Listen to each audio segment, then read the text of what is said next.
Tonight we're going to be going through the rest of the Firelink Shrine area. We're going to be hitting up some of the NPCs, the first ones that we'll encounter within Firelink Shrine, and we might get ourselves to Lothric.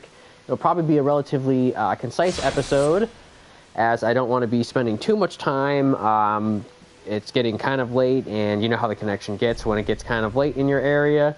I did switch some things around, so hopefully the audio is a bit better. I noticed after watching some of my stream, again, that some of the audio wasn't coming through super great. I noticed the vocals were fine.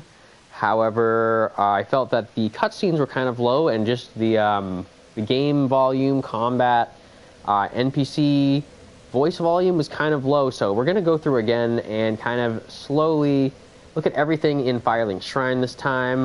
Maybe I can actually get that tree jump, although that won't be one of the necessities of this video.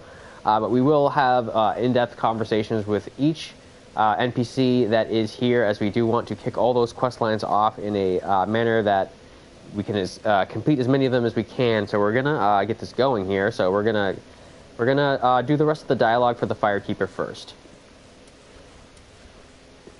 We also do want to re-equip our shield there. A lot of people, when they're at Firelink, they'll just actually switch to their shield so that they don't have a weapon out and accidentally hit one of the NPCs. Ashen One, produce the coiled sword at the bonfire. The mark of ash will guide thee to the land of the lords, to Lothric, where the homes of the lords converge.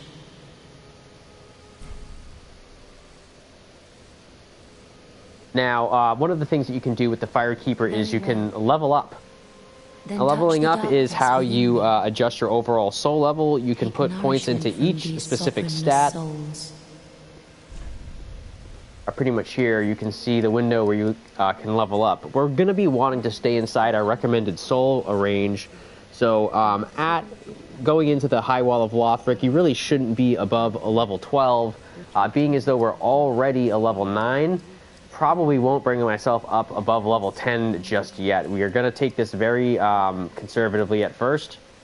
We do want to save some souls to buy some things from the actual Shrine Handmaiden. So I think our first point being that we want to sort of get our strength up. We'll just put that point into strength. Although endurance would be nice. Our strength is already our highest stat, so it will probably get more from putting it into endurance and evening that out with our vigor. So we're going to go ahead and do that. So we could level up more. Again, I don't want to go above level 12 for the whole time that I'm in the High Wall of Lothric. So for now, 10 is fine. We're going to see what other dialogue she has. To be unkindled is to be a vessel for souls. Sovereignless souls will become thy strength. I will show thee how. Ashen One, bring me souls plucked from their vessels. Ashen One, to be unkindled is to sovereignless souls will become thy strength. I will show thee how, Ashen One. So with that, we've exhausted her dialogue for now. Ashen One, may the flames guide thee. We're going to head to our next NPC over here. We did have a conversation with him already, although I wasn't confident that I had exhausted the dialogue there. The lords of Cinder and return them to their moulding thrones. We're talking true legends, those who would link the fire. We're not fit to lick their boots.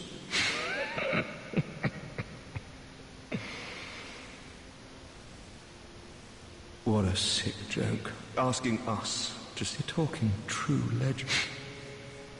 And yes, that exhausts his dialogue. Now we'll head back here. We see that's not here yet. I'm pretty sure there's just one that we need to talk to left over. Well, actually, no, there's a couple more. A pleasure to make thine acquaintance, Ashen One. I am but a humble handmaid of the shrine. Weapons, armor, trinkets, and spells. I've lots of little things to ease the burden of a weary traveler. And yes, I'm undead too, but not so charitable as to give my goods away. Ashen One, fetch souls and bring them to me. As is thy wont? No?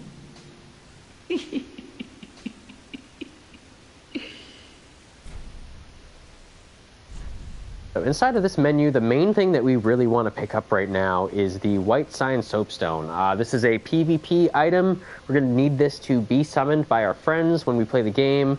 Another important item here is the Dried Finger.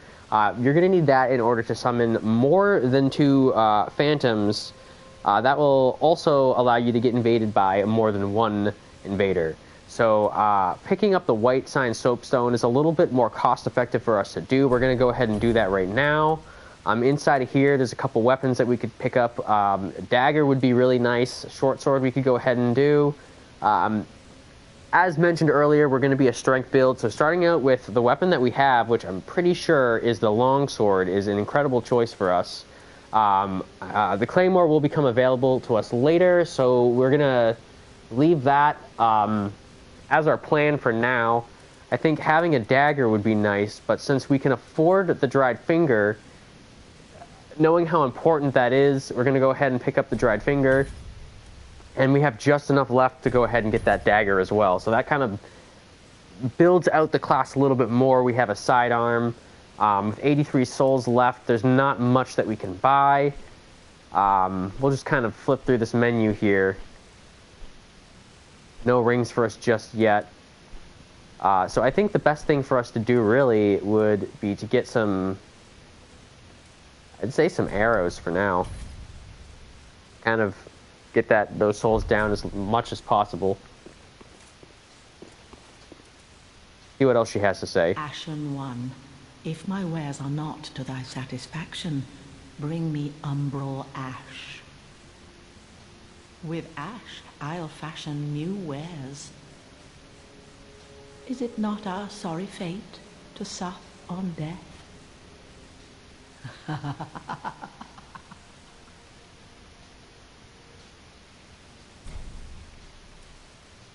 Ashen One, bring me with ash. Is it not our... Ashen One, be sure to bring more souls. And with that, her dialogue's pretty much exhausted. She's alluding to ashes that we can bring her that'll allow more things to show up in her inventory that we can purchase. Now, I did mention in the original video that I would be bringing up Elden Ring. It would be interesting to see how ashes carry over, if at all, to Elden Ring. I've always liked the meritocracy of having to pick up things and then bring them back in order to get items, instead of them just being given to you upon getting through areas. Finding them on the ground is pretty cool, but having to actually turn something in or being able to craft something would be very interesting to see in Elden Ring as well. Well, a newcomer, I see. I am Andre. I serve at this shrine as a humble smith, forging weapons. You're in search of the Lords of Cinder, I trust? A toilsome journey, I'd wager. You'll require good arms. Let me smith you weapons. I am a smith, such is my purpose. Now, there's quite a bit to go through here with Andre. Again, there's videos that explain each one of these things. Being as this is quest-oriented playthrough, we're going to make sure that we exhaust all of their dialogue, as that it does check off the events inside the game that tells the quests that they can progress. Going into each one of these menus right now isn't super important for that, but we are going to make sure that we exhaust his dialogue, so we're going to go ahead and talk to him. Weapons and protection are sturdy enough by and large, but when overused, they'll eventually break. When their durability is low, repair becomes a necessity. Use a powder, or simply rest at a bonfire. But should chance impel them break, bring them me. I'll hammer them back into shape. They take no pleasure in breaking, I assure ye. So Handle them with care, if you would. I just realized that I hadn't even gone to the channel to open up the chat here. So do forgive me if I haven't been reading your comments. Yes, the eyes. I could give the Firekeeper the eyes. Being as this is the first time I'm using this character, that option isn't really available to me, but I did cover that in a previous video that I did do recently, where I did have a character that had the eyes. I managed to give her the soul last time because I had already done the ending that the eyes are associated with. But yes, that was an interesting point, and I do thank you for your comment. Yes. But I'm pretty sure there's a little bit of dialogue that he does have left. Ah, 'tis good. What needs smithing? If we could go ahead and talk to him. There are 2 ways to smith weapons. Simple reinforcement is one, and infusion the other. Reinforcement is straightforward. It strengthens a weapon without altering its property. Infusion is a more advanced form of smithing that infuses an element. Reinforcement requires titanite, and infusion requires gems. Bring the stones, and I'll do the smithing. It's my purpose, after all. In battle, your weapons are your only friends. Forge them well, and they won't let you down. There we go. So, important to go ahead and get through that dialogue, as it does actually net you some things. Another matter. Infusing weapons with gems requires a special kind of coal. My humble coals won't be any use infusing more unusual gems. I know, it's an awful shame, but it's all I have. Oh, please don't give me that look. Believe it or not, I'm quite thin-skinned.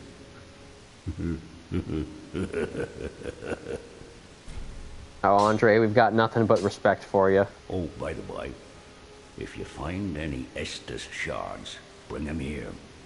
They can be used to reinforce either of your Estus flasks. Without those flasks, you'd want for life or focus. And they'll always stay with you. Why not treat them well? Huh?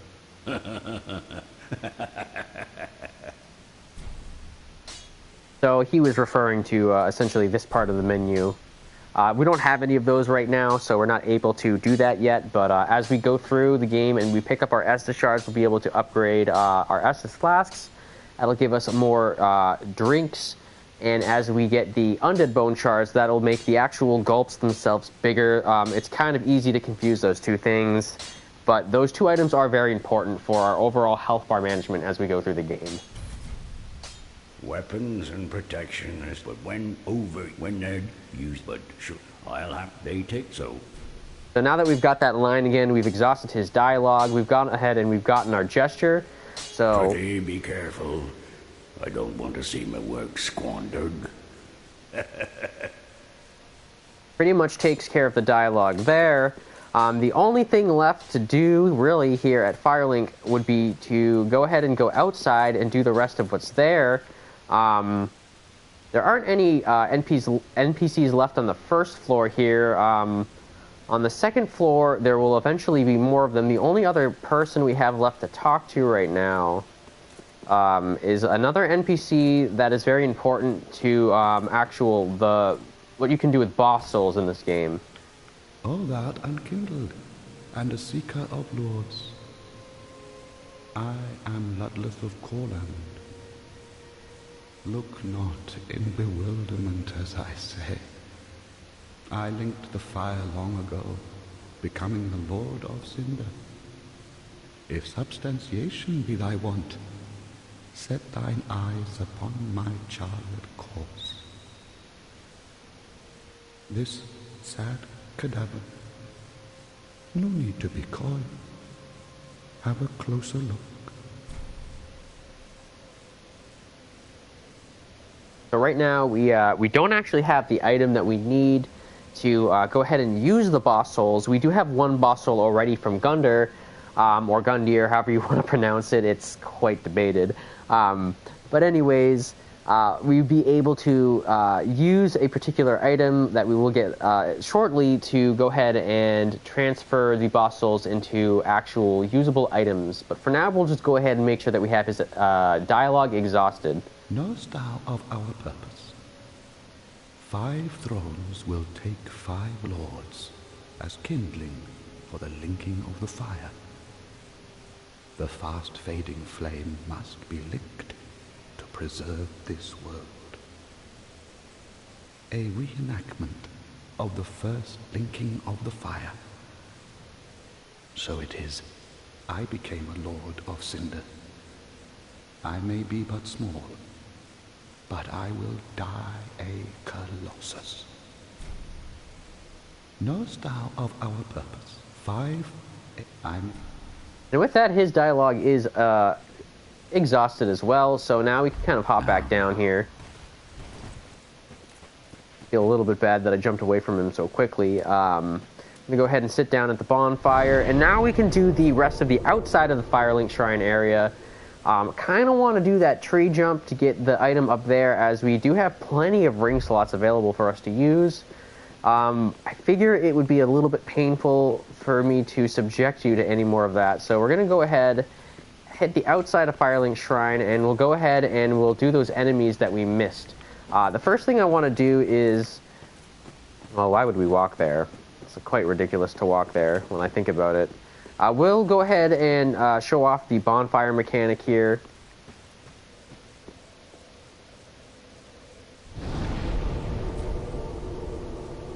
So there's a lot that you can do with the bonfire. I'll get into each one as it becomes more important for the playthrough. Right now we're just going to go ahead and we're going to look at the travel option. Progression would be to travel to the High Wall of Lothric, but that could be a whole video. For now, I'm going to head back to the Cemetery of Ash because it gets me closer to the Crystal Lizard that I skipped earlier, so we're going to go ahead and just fast travel over there.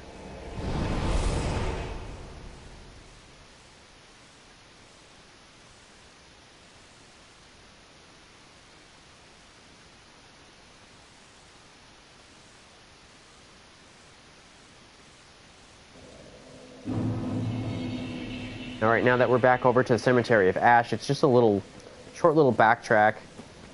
Just want to hug the cliff down here to the right. And then we'll basically be going straight, and we'll be taking a left here.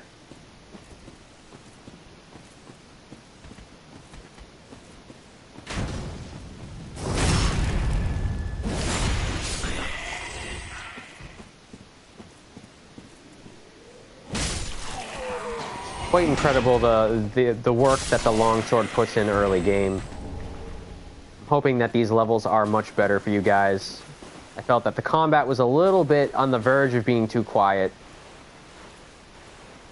Couldn't hear any of the NPCs earlier, and the cutscenes I felt were way too quiet, so hopefully we'll know soon whether or not all those levels are right. But for now, I'll have to just trust what they're at. Right, we're just going to kind of jump right into this here. Just play it conservative.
Amazing how close that was. Underestimated the Crystal Lizard there.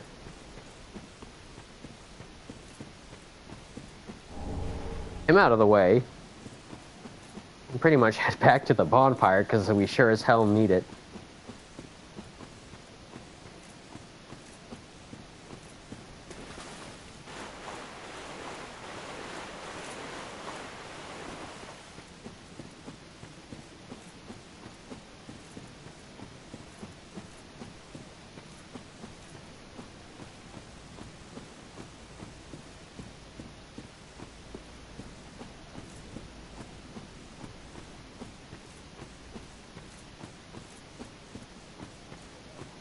Really just wanted the scales from that.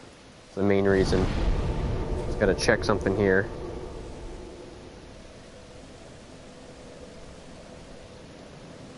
Alright. Well, thank you for the comment. Was wondering about the audio for a while. It's nice to know that it is sounding okay. Now that we have that out of the way, we're gonna head back over to Firelink. We did get some souls from that, so early game, that's going to be important to us. Again, we're going to try to stay within the recommended soul level range, so we're not going to go over 12. We're not really even going to want to go over 10 before we even get to Lothric, as that will mess up our optimization of our PvP interaction. So we're just going to really go to the Handmaiden, and we're going to use those souls to get items. Well met, Ashen One.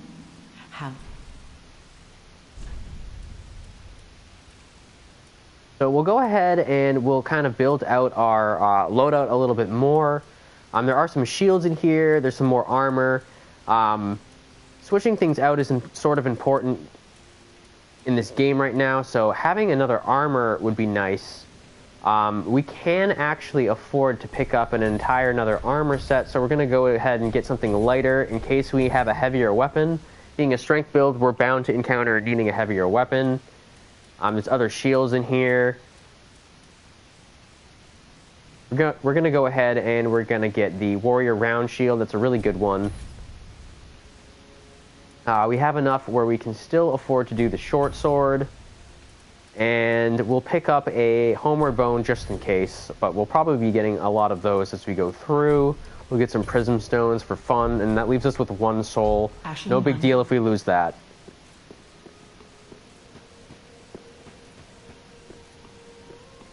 Now, there's one more NPC-related thing that we can do at Firelink and the surrounding area, and that is Swordmaster, which is back this way. He might actually kick my butt, but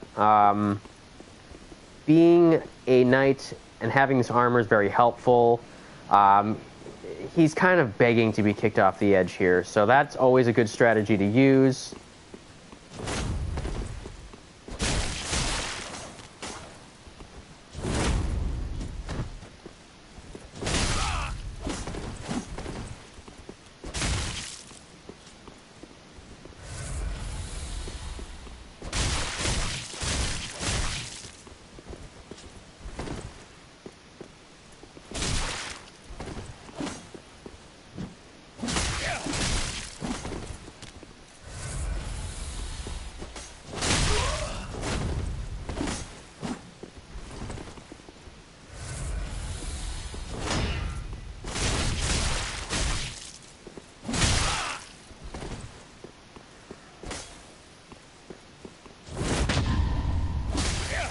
Oh, wow.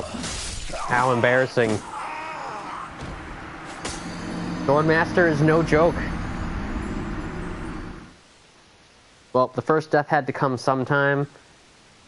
Probably should have just kicked him off the edge. I tried it, but he was a little too far away. So we're going to go and try to do that again. That's why it was good that we only had one soul. I mean, it doesn't really matter. But for somebody who has never played this game before, when you die, you drop your souls. If you have the Embered effect, you lose that upon death. And if you have an Ember, you can pop it, and that'll regain the Embered effect. But without one of these, your health does revert back down. When you're not Embered, there are some things that change in response to PvP interactions. We'll talk more about that as it becomes more relevant. Don't want to give everything away just yet for anybody who hasn't played the game already. Pick up our souls, and we get this message telling us that we've recovered our souls. Going into this fight, we will have starting a little bit less health. We did lose our Embered effect, so we'll just have to play a little bit more cautiously.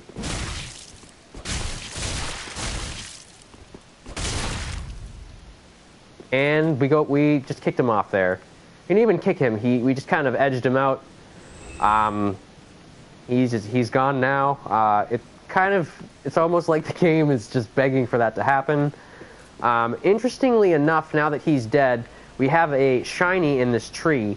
If we go ahead and we go for it, we'll notice that these enemies here will aggro.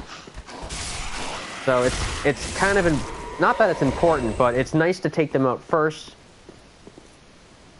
Especially after fighting Swordmaster, your health might be lower than normal. That is the East-West shield. You can go ahead and we can look at that real quick. All of these items do have elaborate descriptions written, and we do have stats for them here. The Night Shield is going to be a little bit better on the physical and the stability, better absorption, so we're going to go ahead and we're going to stick with that. But if we do need a lighter shield, we have the option now to go ahead and use that. So we have a few more souls that we can use now. We might as well spend those before we travel over to the next area.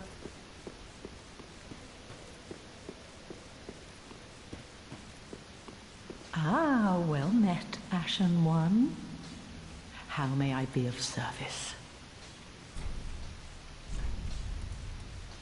So in that boss fight that we did earlier, we used some fire bombs. Luckily, we didn't have to use any of our black fire bombs, I don't believe. So picking up some of these, we can replenish what we use. We'll go ahead and... Oh, we can afford a lot of them. So we're going to go ahead and we're just going to... we'll go with something a little bit more appropriate. We'll get 10 of them. Pick up a couple more Homeward Bones, because those are useful early game. And we'll just get rid of our extra souls here, bring that down to 1. Ashen One, be sure to bring... That pretty much covers everything in the Firelink Shrine area for now. The only thing left to do is the tree jump. There are tons of videos that explain how to do that, so I feel that I don't need to cover that here. Somebody else probably has a video that explains it better than me. So for now, we're going to wrap this one up for tonight. If I'm feeling really good, I might come back with another stream later on where we actually start off the Lothric area. I was hoping that we could have one video cover the entire Lothric area, make it a nice long stream, but that would probably require that it would be midday tomorrow. So if I were to jump into that tonight, then it would probably be a shorter, more concise stream, kind of around the length that this one is. If we get much more movement through the comments, then we'll have a better idea of what to do. But for now, that pretty much wraps this one up. So thank you to anybody who's watched and commented. Have a good rest of your night, guys.